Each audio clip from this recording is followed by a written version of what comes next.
其實而家已經係夜晚7點半啦，所以出邊已經全部黑晒，畀大家望下。因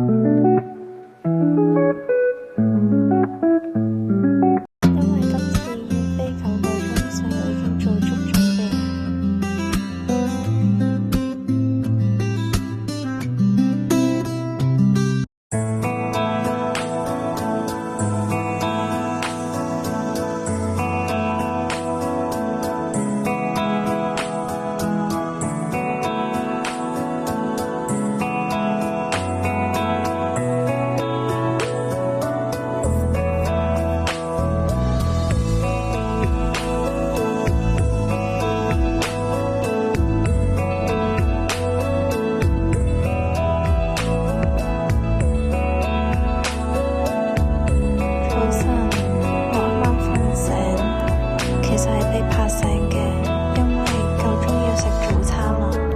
呢個早餐啱晒我嘅口味。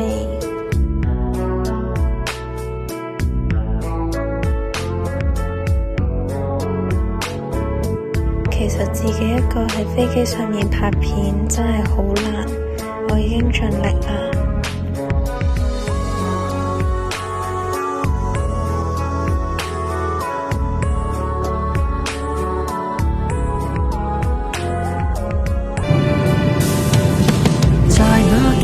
深處溫馨那臉龐，是我理想一個遠方。已站到世界盡頭，已越過畏懼昨天，沿途不再害怕，歸到原點，沒怨天。離別真空拼命發出的叫聲，從莫得勢。我哋已經成功落地 Melbourne 啦！